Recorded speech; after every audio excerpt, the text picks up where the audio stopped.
don't know. I've just taken my last antibiotic. The last week and a bit for me has been completely brutal. Thursday before last, I started feeling really, really ill at work. Had to go home, and then the wheezing in the night started and water infection. I thought, oh no, all the symptoms now. Massive headache, not had like that before. And luckily I had some residue nitrofuran and taurine antibiotics, which is the first line of defence that they give you, well, treatment. And that, I thought that helped. I thought that did it. I thought I'm fine, I'm good. And then you have like after effects and consequences of that. So I wasn't able to go to work. I had like moments when I felt, oh no, I'm actually getting better, I'm all right. And then it just, from Wednesday last week, it just went absolutely downhill again. I thought, oh God. And trying getting through to your doctors, as you know, some of you, is a nightmare. So I kind of, luckily, by Thursday evening, when I was in queue number 7, thinking this has kicked in again, I've not cleared it, it's come back with vengeance. I managed to get to Lloyd's Pharmacy because Boots was the last prescribing Boots pharmacist wasn't able to prescribe me, which is really a great service. If any of you got UTIs and you can't get to your doctors, get to Boots, get to Lloyd's Pharmacy. I'm sure there's others, and they'll do a consultation and prescribe you 3 days worth, and that was a godsend. And then I had a consultation on Friday because I'm in the right state. I really did feel poorly overnight on Thursday. Not to be a drama queen, because there's people far worse off with far worse conditions, but I did feel dreadful. Unfortunately, they hit me like a, you know, they really get to me. UTIs do, and as I got older, they've got worse. And this was preceded by one of the most heavy periods I've ever had. So I'm 47 now, I'm, you know, perimenopause, and I've had a terrible year of, excuse me, upset, house moving. Not the house moving wasn't terrible, it was just stressful. My mum dying, so it's been, my periods have been all over the place, and I've got to now, depending on what happens this month, is pursue things with my doctor to see what the hell's going on. I think it's just perimenopause, hormonal changes and stress and backlog.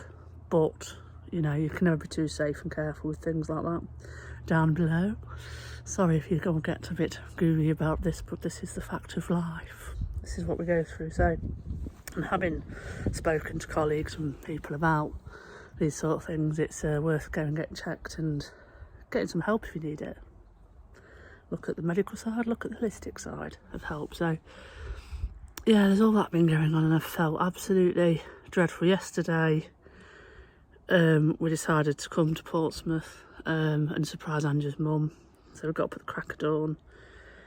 Luckily, I was starting to feel better, a little bit better yesterday. Things were kicking in, and yeah, it's been really nice to plan things and do things. And because I haven't got a mummy anymore, I mean, Gina's been my other mummy for a number of years, and I'm so grateful. I've got Alan and Gina down here as well, and I've got my dad up, you know, my dad up in Nottingham. So yeah, it's been nice to come and see them, and I'm doing some things for a few days with them, and yeah, it's good. So yeah, it's been not been a good experience for us, you know. And we've moved to Healing House, and it is known as Healing House, but I think we've had to hit rock bottom before we start healing. Things have had to go bang. So whilst it's slow now, is getting boxes done, you know. In the next few weeks we'll get some more boxes done. I mean, I've had Rambo, our cat Rambo, our grey one. He has been pestering me because he's worried about me constantly throughout the night, jumping on me, licking my nose, being so cute, but that also means I don't get any sleep, and because I'm too soft to lock him out the bedroom, yeah, there's consequences. It's so cute. Animals are so sentient, they really are. And yeah, it's been lovely. But yeah, it's been a struggle. It really has been a struggle. And I don't want any sympathy off you. It's, you know. But it's, I'm just telling you what's been going on. So I've not been on much around on social media for things, but it's made me very grateful to feel actually normal again after.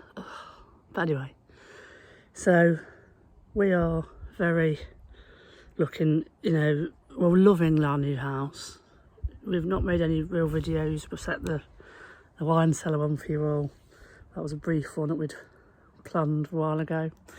I think it had the desired effect. We were laughing about, and literally that door opened when we filmed it, and the spiders that were in there were horrific. They were absolutely horrific, and they had to vacuum everything, all the cobwebs and stuff out. It was something out of a horror film. It was disgusting, and we have got a bit of a phobia. We don't like to kill them, but I can't be dealing with them. So yeah, that was done. But yeah, we're getting on with, Ange and me are exhausted.